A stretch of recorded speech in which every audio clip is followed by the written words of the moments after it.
स्वागत है आप सभी का। वेलकम आपके इस महत्वपूर्ण हिंदी की श्रृंखला में, जहां हम आपको हिंदी के इस 7 बजे की कक्षा में विशेष एपिसोड्स करवाते हैं और कंप्लीट हिंदी कवर हो रही है। धीरे धीरे सारा पाठ्यक्रम कवर हो रहा है। तो आइए इसी पाठ्यक्रम की श्रृंखला में आज एक बेहतरीन सवालों की श्रृंखला आरंभ की जाए। सारे सवाल रचना अलंकार भी इसमें होते हैं, इसमें संज्ञा सर्वनाम विशेषण सब कुछ होता है। तो आइए पहला सवाल आपका हम छंद से देते हैं। बेहतरीन सवाल, किस छंद का प्रथम और अंतिम शब्द एक सा होता है? अरे मां साहब ये तो याद है। सरल सवाल से शुरुआत होती हुई देखिए, कुंडलिया छंद होता है। कुंडलिया छंद, एक कुंडलिया सुनाता हूं, आप आनंद लीजिए कुंडलिया का, और जिंदगी में भी काम आएगी और बाकी छंद में तो काम आवे करेगा। एक कुंडलिया सुनिएगा कि साईं बैर न कीजिए गुरु पंडित कवियार। साईं से शुरू हो रही है, ये समझिएगा, पूरा कुंडलिया का कंसेप्ट समझ लो। साईं बैर न कीजिए गुरु पंडित कवियार, बेटा बनिता पौरिया यज्ञ करावन हार। सुनिएगा, साईं बैर न कीजिए गुरु पंडित कवियार, बेटा बनिता पौरिया यज्ञ करावन हार।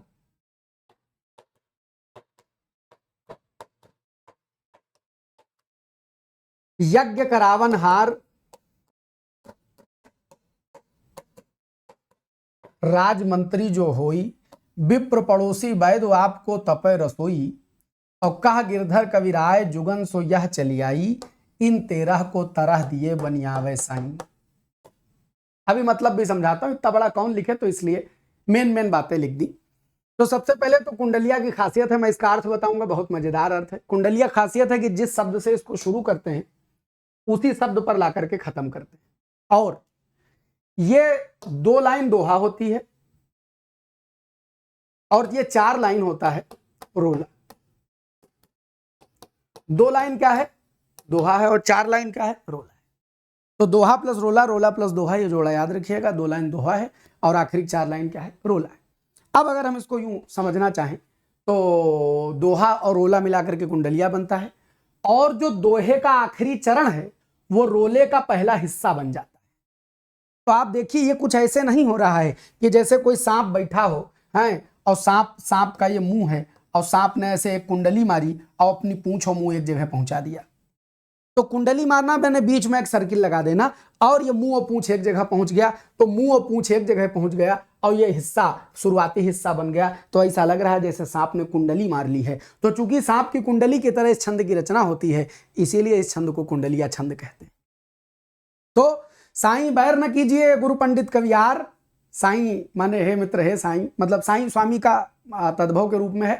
तो किसी को भी संबोधित किया जा सकता है, जैसे यार, दिलदार, दिलबर, जान, जाने मन। अब जरूरी थोड़ा है गाने में जान मेरे जाना कुछ कहते हैं तो इसका मतलब अपनी जाने को रिप्रेजेंट कर रहे होते, किसी को रिप्रेजेंट कर लेते हैं, ठीक, दोस्त कहते, वैसे स्वामी साईं कहा गया। तो साईं बैर न कीजिए माने हे मित्र, हे स्वामी, यानी कोई भी व्यक्ति है, मनुष्यों, बैर न कीजिए। किससे बैर न कीजिए? गुरु से बैर न करिए। पंडित माने विद्वान से बैर न कीजिए, और कवि से बैर न कीजिए, और यार यानी अपने मित्र से बैर न कीजिए। 13 लोगों से बैर करने को मना किया। मैं 13 बताता हूं क्यों। गुरु से बैर करोगे तो वो जो ज्ञान दे रहा है ना, एकदम, हाँ, उस ज्ञान में कहीं बाधा आ जाएगी। परशुराम से बैर कर लिया था कर्ण ने। परशुराम ने वो साप दे दिया, जाओ जिस समय तुमको इस विद्या की जरूरत होगी उसी समय तुम भूल जाओगे। वो भूल गए। तो गुरु से बैर न कीजिए। गुरु पंडित यानी विद्वान आदमी से बैर न कीजिए। आपके खिलाफ लिख लिख के वो आपको बदनाम कर देगा। और गुरु पंडित, और कवि से दुश्मनी मत करिए। अगर कवि एक लाइन लिख दे सार्वकालिक हो जाती। एक, हाँ, सुभद्रा कुमारी चौहान ने कविता लिख दी, बुंदेले हर बोलो के मुंह हमने सुनी कहानी थी। उसमें एक लाइन आई, अंग्रेजों के मित्र सिंधिया ने छोड़ी राजधानी थी। उस समय बहुत सारे लोग सहायक संधि में बंद करके अंग्रेजों की सहायता कर रहे थे, लेकिन चूंकि एक लाइन सिंधिया की आ गई तो सिंधिया बेचारे आज भी बताते रहते हैं कि नहीं नहीं नहीं, हम नहीं थे। बहुत सारों की दशा थी, बहुत सारे रजवाड़े थे जिन्होंने अंग्रेजों का सपोर्ट किया था, और वह या पूरी तरह अंग्रेजों के अंडर में आ गए थे। 1857 के बाद तो ज्यादातर रजवाड़े अंग्रेजों के अंडर ही काम कर रहे थे। लेकिन एक लाइन लिख गई अंग्रेजों के मित्र सिंधिया ने, तो अंग्रेज सिंधिया आज भी अंग्रेजी के मित्र मान रहे हैं। तो ये मसला होता है कवि से। तो गुरु पंडित कवि, और यार, दोस्त से दगा कर दोस्त दुश्मनी कर लोगे तो तुम्हारे सारे राज वो दुनिया में गा देगा। कहीं मुंह दिखाने लायक नहीं रहोगे। तो गुरु पंडित कवियार और बेटा अपने पुत्र से दुश्मनी करोगे, नहीं करनी है, बेटा तो सब जानता है। बेटा वनिता पत्नी से दुश्मनी करोगे, 496 लगवा देगी। बेटा वनिता पौरिया, पौरिया किसको कहते हैं? द्वारपाल। नहीं 96 नहीं 98, अब तो सब धारा हारा बदल गई है, पता नहीं, मतलब हाँ सीधे सीधे दहेज प्रथा लगवा देगी वनिता से दुश्मनी करोगे तो गुरु पंडित कवियार और बेटा वनिता पौरिया, पौरिया माने द्वारपाल, जो आपके घर नगर द्वार की रक्षा करता हो, जो आपका चौकीदार हो, उसको बुरा भला मत कहिए, वरना आपके घर में ताला कट रहा होगा, खबर किसी को नहीं देगा। तो बेटा वनिता पौरिया और यज्ञ करावनहार, यज्ञ कराने वाले दुश्मनी नहीं करनी चाहिए। काहे गुरुजी? यज्ञ कराने वाले दुश्मनी कर लोगे, जो मंत्र सही पढ़ने के बजाय वो गलत पढ़ लेगा, उल्टा प्रभाव पड़ जाएगा। हाँ, एक बार हनुमान जी हो गया अहिरावण, वो कहानी सुनी होगी आपने, अहिरावण उठा ले गया रामचंद्र जी लक्ष्मण जी को पाताल में, तो हनुमान जी कूद गए, वहाँ देखा कि वो दोनों जने बंधे पड़े हैं और अगले दिन हवन करवा के इनकी बलि देने की इरादा है। तो वो जो हवन करवाने वाले पंडित जी लोग थे उनकी सेवा करने लगे हनुमान जी अपना रूप बदल करके। और जब वो सब पंडित लोग बहुत पाताल के खुश हो गए तो उन्होंने कहा क्या चाहते हो बालक, हम बहुत खुश हैं तुम्हारी सेवा से। कहीं महाराज जब कल हवन करवायो तो जहाँ जहाँ हा शब्द का इस्तेमाल करना है वहाँ का कर देना बस। कहीं ठीक तथास्तु। अब पंडित जी लोग मंत्र पढ़ने लगे अगले दिन बलि देने के लिए कि देवी पाताल देवी को खुश करने के लिए कि भा भाया हारिणी। अब जैसे याद आवा यार हा का तो का करना है, तो पंडित जी का बोले भा भाया कारिणी। तो देवी करने वाली थोड़े ना, भाव भाई हरने वाली है, देवी कहें करने वाली, वो भी राक्षसों की देवी। नाराज हो गए, सब मार तहस नहस खत्म कर दिया। रामचंद्र जी लक्ष्मण जी स्वतंत्र हो गए और हनुमान जी लेकर के चले आए। तो वो हा का हो जाए, मंत्र का जाने अर्थ अनर्थ हो जाएगा। तो गुरु पंडित कवियार और बेटा वनिता पौरिया यज्ञ करावनहार, और यज्ञ करावनहार राजमंत्री जो हो, राजा के आदमी से, मंत्री विधायक से बहुत दुश्मनी नहीं करनी चाहिए, दुनिया भर के मुकदमा लगवा दे हैं, या तो इतने पावर वाले हो कि लड़ सको। तो बेटा वनिता पौरिया यज्ञ करावनहार राजमंत्री जो होई, और विप्र ब्राह्मण से, पड़ोसी अपने सगे पड़ोसी से, और विप्र पड़ोसी वैद्य जो आपका डॉक्टर हो उससे, और आपको तपय रसोई जो आपकी रसोई बनाता है उससे। पता नहीं कहा वहाँ खवा दे, पता चला कि फूड पॉइजनिंग में आ गया, उसको जानो नहीं पाएगा और निपट लिए। तो गुरु पंडित कवियार राजमंत्री जो होई, और विप्र पड़ोसी वैद्य आपको तपय रसोई, और कहा गिरधर कविराय जुगन सोए चली आई, इन 13 को तरह दिए बनिया वैसा। इन 13 को कष्ट दोगे तो साई बनी आवेगी। तो ये बात सिखाते हैं गिरधर कविराय। पहला शब्द और आखिरी शब्द समान होता है, और दोहे का अंतिम तृण रोले का प्रथम भाग होकर के आता है। तो इसी को क्या कहा जाता है गुरुजी? इसी को कुंडलिया कहा जाता है। किस छंद का पहला अंतिम शब्द एक जैसा होता है? कुंडलिया का हो जाता है। रोला सम्मात्रिक छंद है, इसमें 24 मात्राएं होती हैं प्रत्येक चरण में। दोहा में 13-11 चलता है, ये चलता है 24 24 24 24, ये चलता है 13-11 13-11, और सोरठा चलता है 11-13 और 11-13। ठीक, अगले सवाल पर बढ़ते हैं। दूसरा सवाल है, इनमें से वर्तनी की दृष्टि से शुद्ध शब्द चुनिए। ये जेंडर वाली वर्तनियां बहुत पूछी जाती है, मैं चाहता हूं गाहे बगाहे मैं आपसे पूछता रहूं कि आपको ये बात याद रहे। इसमें आपको बताना है कि शुद्ध शुद्ध बताना है, कौन है शुद्ध? तो ये जो अनाथिनी लिखा है गलत लिखा है, शुद्ध होता है अनाथ, सॉरी अनाथा। कोमलांगिनी गलत लिखा है, शुद्ध शब्द होता है कोमलांगी। क्या होता है? कोमलांगी। और ये जो सुलोचनी लिखा है ये भी सुलोचनी नहीं होता है, सुलोचना होता है। और मजे की बात यह है कि जिसको आप भुजंगिनी समझ रहे होंगे वो भुजंगी सही। अब समझिएगा कि ये होते हैं जेंडर वाली अशुद्धियां। मूल शब्द है इसका भुजंग, भुजंग माने सांप, भुजंगी स्त्रीलिंग होगा, कोई भुजंगिनी लिख दे तो उसको काट देना, कह देना भुजंगिनी नहीं होता है, नॉट एक्सेप्टेड।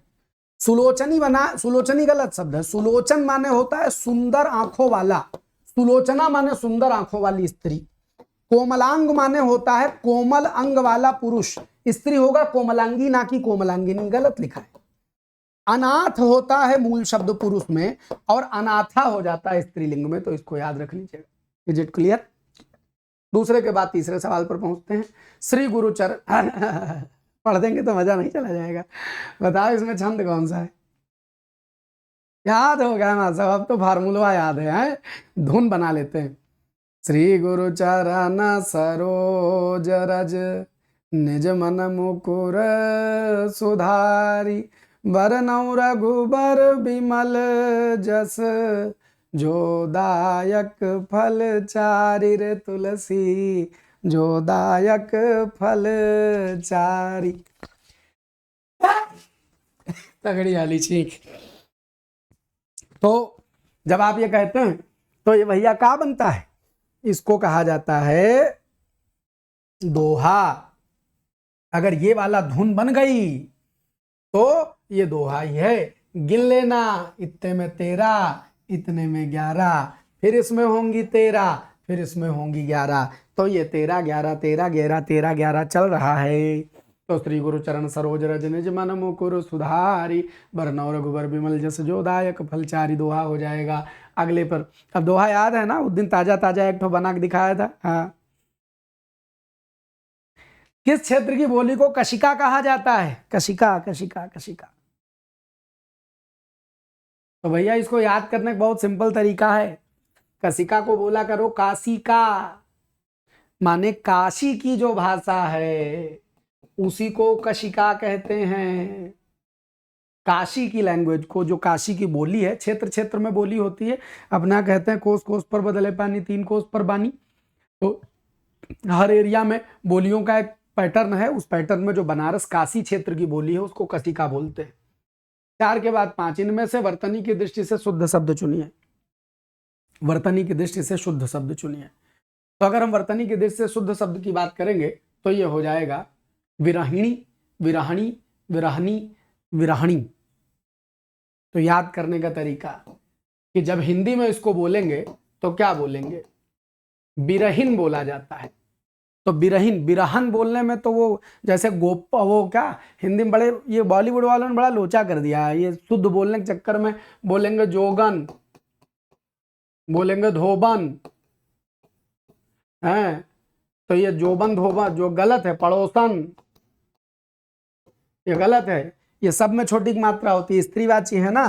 तो ये शब्द होगा जोगिन, ये शब्द होगा धोबिन, ये शब्द होगा पड़ोसिन। ठीक, ऐसे बिरहन नहीं बिरहिन, बिरहन नहीं बिरहिन। और जब हिंदी के मूल में बिरहिन है तो मूल शब्द में विरहिणी ही रहा होगा। विरहिणी माने विरह की मारी, जिसका प्रियतम उससे बिछड़ गया हो उसको विरहिन कहा जाता है। संस्कृत में उसके लिए विरहिणी शब्द होता है। हिंदी के अतिरिक्त कौन सी भाषा देवनागरी लिपि में लिखी जाती है? जब लिपि की बात करिए तो आपको लिपि समझ में आना चाहिए।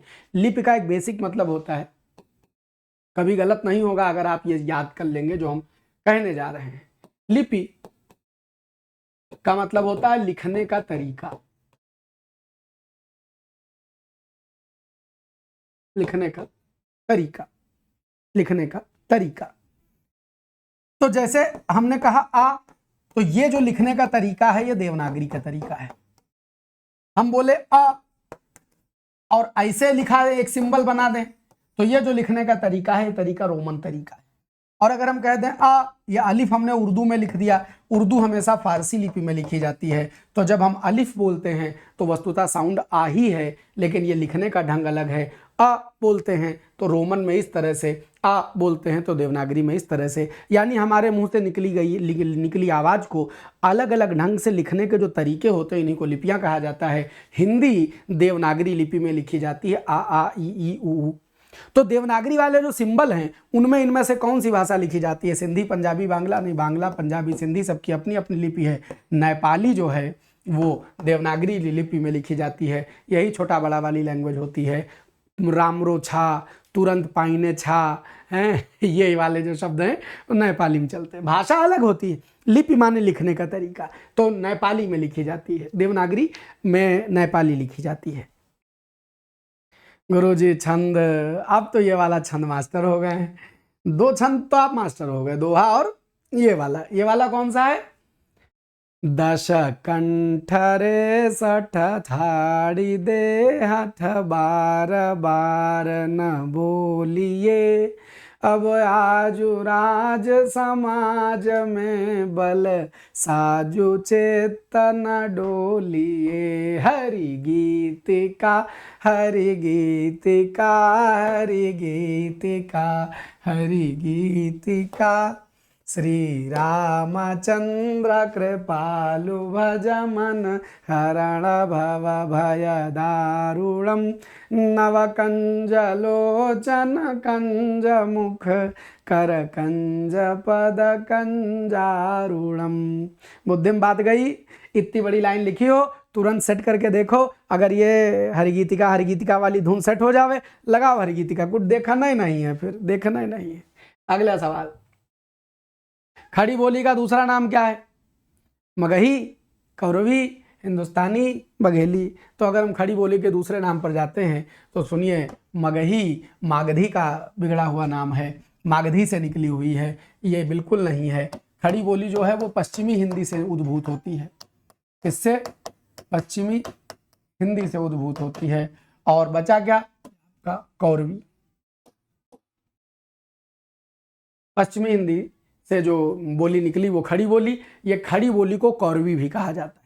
आप समझिए कि जैसे हरियाणवी है वो बांगरू जो है, वो हरियाणवी को बांगरू कहा जाता है, ऐसे ही कुछ बोलियों के कुछ इतर नाम होते हैं। तो उसमें जो आपकी खड़ी बोली है इसको कौरवी कहा जाता है। तो कौरवी को ही खड़ी बोली बोलेंगे, इसको याद रखिएगा।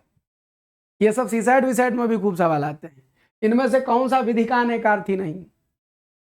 विधि, विधि विधाता। तो सुनो, विधि ब्रह्मा जी हैं, विधि ब्रह्मा जी हैं। विधि भलो भयो विधि ना दियो, शेष नाग को कान, धरा मेरु सब डोलते तानसेन की तान। तानसेन की सुर संगति और उनके संगीत के उस अत्युच्च सामर्थ्य को लेकर के एक दोहा बना है कि भलो भयो विधि ना दियो। विधि यानी ब्रह्मा ने अच्छा किया जो ब्रह्मा जी ने शेषनाग, सांप के कान नहीं होते, शेषनाग को कान नहीं दिए।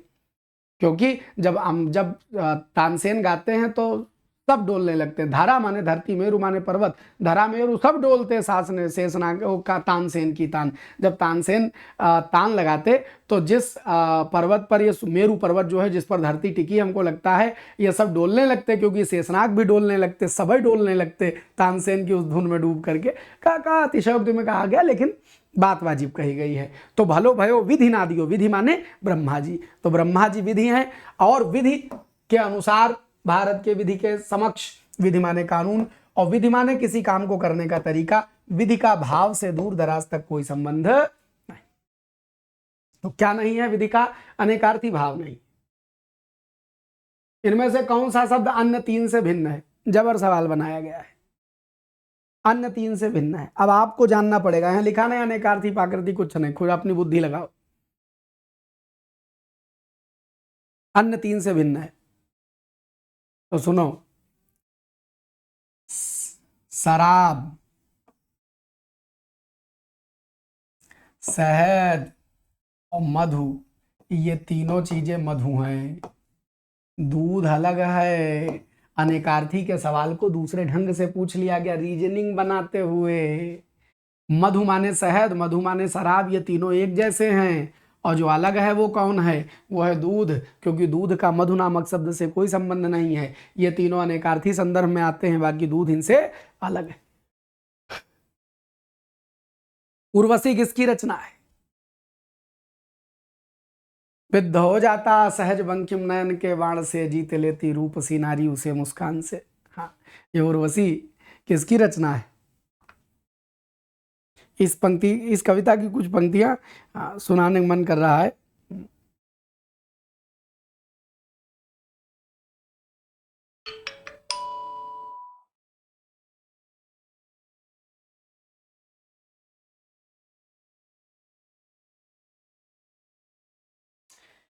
सुनिए, लिखा है इसको रामधारी सिंह दिनकर ने, तो आप जानते ही हैं। वो कविता की पंक्तियां कहीं दिख जाएं तो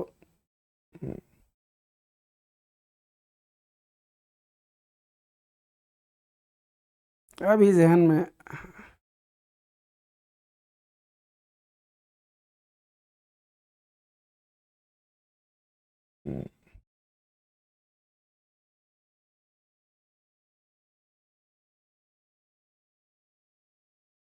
वो एग्जैक्टली वो पंक्तियां नहीं मिल रही हैं।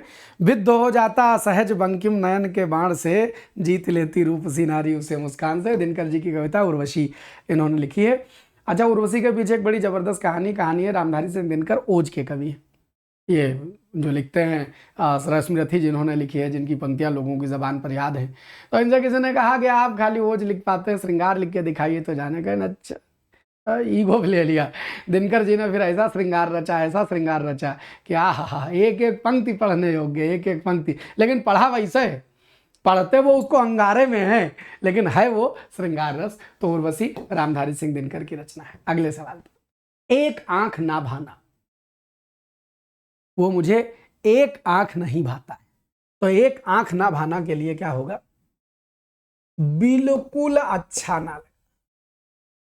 तो मुझे एक आंख नहीं भाते, मतलब दुई आंख तो छोड़ो, एक आंख से देखने का मन नहीं करता। मुहावरे का सही अर्थ एक आंख ना भाना, बिल्कुल अच्छा ना लगना। हरि का अनेकार्थी क्या नहीं है? जबर सवाल है। हरि का अनेकार्थी क्या नहीं है? नहीं। तो सुनिए, ज्योत्सना जो है यह है चांदनी। ज्योत्सना क्या है? चांदनी। यही नहीं है, हरि कायदे से तो भगवान विष्णु को कहते हैं, लेकिन मजे की बात यह है कि हरि शब्द ब्रह्मा जी के लिए, विष्णु जी के लिए, शिव जी के लिए शब्दकोश में अनेकार्थी संदर्भ में मिलेगा। क्योंकि हरि भगवान को, हरि माने जो पाप को हर ले वही हरि है। तो ब्रह्मा जी भी पाप हर लेते, विष्णु जी पाप हर लेते। एक ही शक्ति के तीन रूप हैं। जैसे बिजली ऊर्जा है, ये इससे उजाला दे रही है, और ये बोर्ड की तरह काम कर रहा है, और ये बिजली कैमरे में आकर के हमारा फोटो खींच रही है। तो काम तो बिजली कर रही है, अलग अलग रूप हैं। तो ये इलेक्ट्रॉनिक डिवाइस कैमरा है, ये इलेक्ट्रॉनिक डिवाइस में उसको एलईडी लाइट बोल देंगे, इसको वो बोल देंगे, इधर ये हवा दे रहा है। तो सबके अलग अलग काम है, लेकिन ऊर्जा तो एक ही संचालित कर रही है ना। तो सारा खेल ऊर्जा का है। तो वही ऊर्जा जब पालन पोषण करती है तो ब्रह्मा, ओ विष्णु, जब रचना करती है तो ब्रह्मा, और जब संहार करती है तो शिव। तो इसीलिए हरि तीनों को कह देते, तीनों पाप हर हैं। ये आपको अनेकार्थी में कभी आवे तो याद रखिएगा ये बात। अगला सवाल, हरि के 26-27 अनेकार्थी हैं जो पूछे जाते हैं। हरि माने, और देखो खाली ब्रह्मा विष्णु ऐसे नहीं, ये तो हरि है ही। हरि है हरा रंग, हरि वानर भी है, बंदर को भी हरि कह देते, बंदर को भी हरि कह देते हैं। तो याद रखिएगा। गमला किस भाषा का शब्द है? गमला, तो गमला भाषा जो है वो तो पुर्तगाली है। पुर्तगाली, सब भाषाएं हैं, हाँ। पुर्तगाली, अंग्रेजी, जापानी, फ्रेंच, हिंदी में सबका समान है। जो अपने स्थान या स्थिति से अलग ना किया जा सके, जो स्थान जिसका है उस स्थान और स्थिति से जिस किसी को अलग ना किया जा सके, उसको क्या बोले? अदेय, जो देने योग्य ना हो। अटूट, जो टूट ना सके। अब दो ऑप्शन मिलते हैं, एक तो अटल और एक अच्युत। अटल माने होता है जो टले नहीं, माने जो जहां है वहीं रखा रहे, टले नहीं, एक ये शब्द निकलता है। अच्युत एक शब्द है जिसे हटाया ना जा सके, इसका शाब्दिक अर्थ इससे मैच करता है। अटल माने जो टले ना, जो स्थिर रहे, उसको अटल बोल देंगे। लेकिन जो, जैसे अब यहां अच्युत में हिलने डुलने का भाव नहीं है। जैसे किसी को राजा बना दिया जाए, अब उसको उस राजा पद से ना हटाया जा सके तो उसको कहेंगे ये अच्युत है। जैसे भगवान विष्णु को अच्युत कहा जाता है,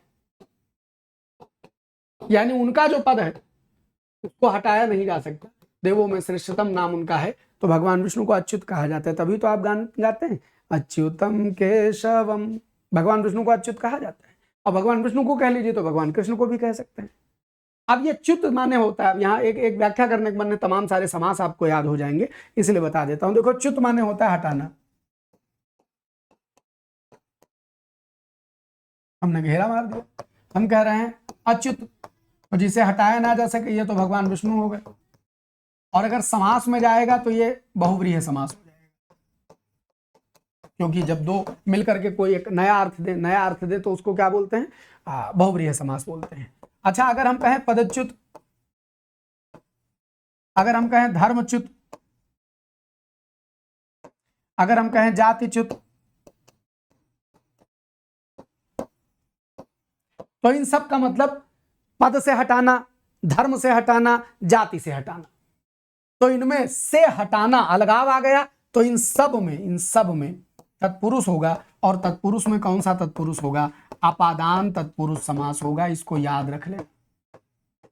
अकेले अच्युत में खाली बहुव्रीहि बनेगा, और अगर समास में जाए तो धर्मच्युत, जातिच्युत, पदच्युत, च्युत लगा के कोई शब्द बना दो, उसको तुरंत आपको किस में ले जाना है? तत्पुरुष समास में ले जाना है। और तत्पुरुष में भी किसमें? अपादान, जहां अलगाव वाला तत्पुरुष। ठीक, तो ये व्याख्याएं हैं, इनको याद रखना है। अगले सवाल पर बढ़ते हैं। अगला सवाल आपसे कहता है, सवाल संख्या 16, इनमें से तत्सम शब्द का चयन करिए। निहायत सरल सवाल है साहब। अब तो तत्सम आता है, तत्सम तो आ गया है। देखिए, ये जो तीखा है, अटारी है, निकृष्ट है, गहरा है, इसमें अगर जाएं तो हम पाएंगे कि अकेले निकृष्ट शब्द जो है वो तत्सम है। तीखा तीक्ष्ण का तद्भव है, अटारी अट्टालिका का तद्भव है, गहरा गंभीर का तद्भव है।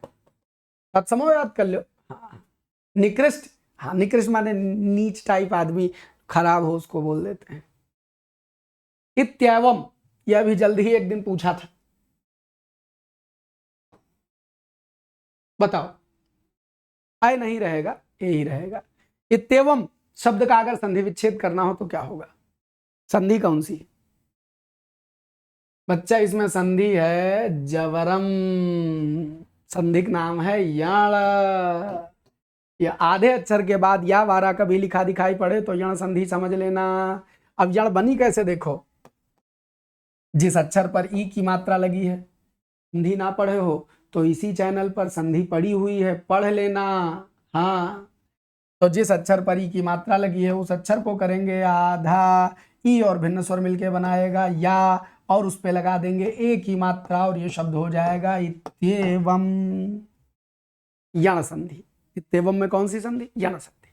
अगले सवाल पर, इनमें से किस शब्द में कर्मधारय समास है? कौन सा समास गुरुजी? कर्मधारय समास। सॉरी, कर्मधारय समास नहीं,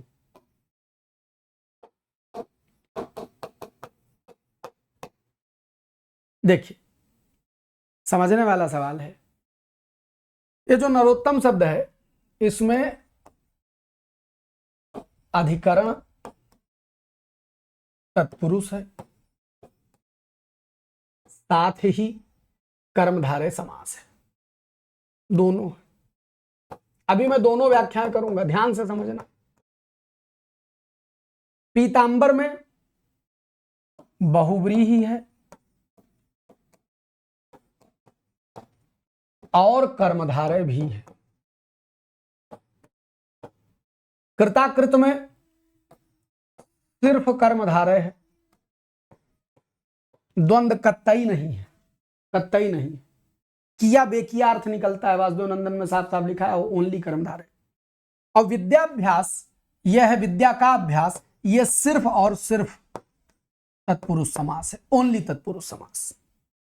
तो अब गुरुजी प्रश्न का उत्तर क्या लगाया जाए? कर्मधारय समास कहां नहीं है?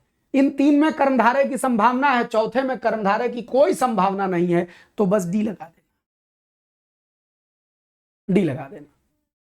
और मजे की बात, अगर तुमसे पूछे, इसी सवाल को मैं पलट दूं और मैं सवाल कह दूं कि निम्नलिखित में से किस शब्द में कर्मधारय समास है, तब आप सी लगा देंगे, क्योंकि 100% कर्मधारय सी में ही है।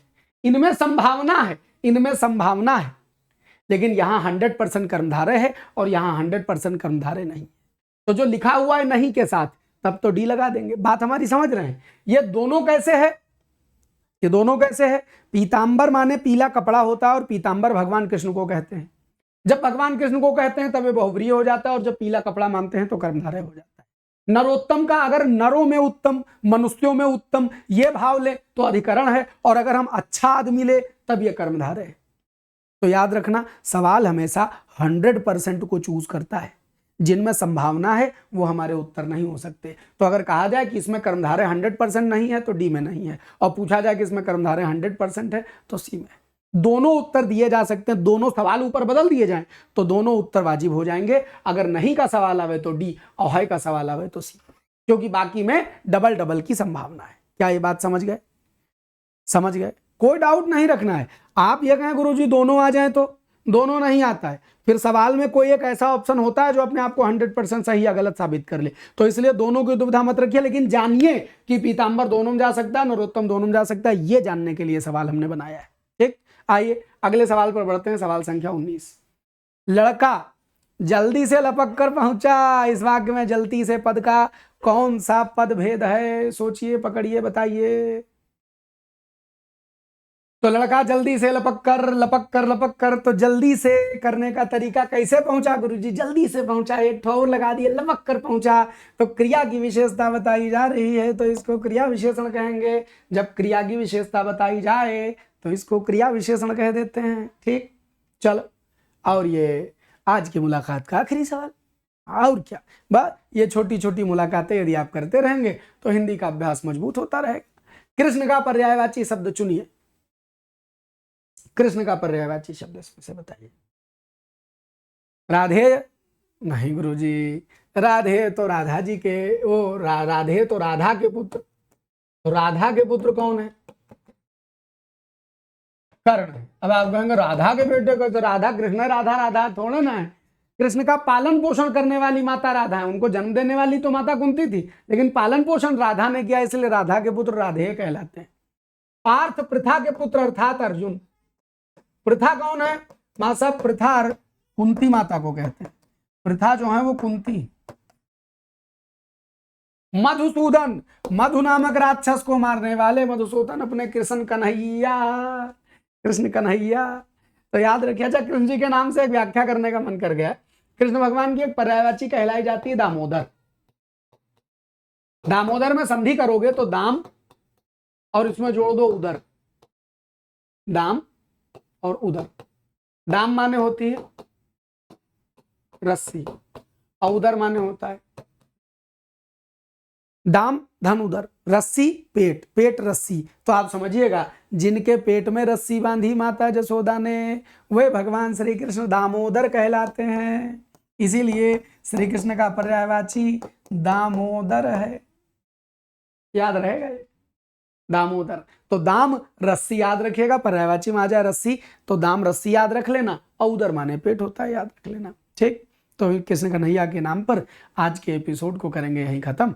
मुलाकात करेंगे कल शाम 7 बजे हम, और बाकी रात 9:15 बजे आइए। आज रात 9:15 बजे वर्तनी और वाक्य शुद्धि का चैप्टर रहेगा।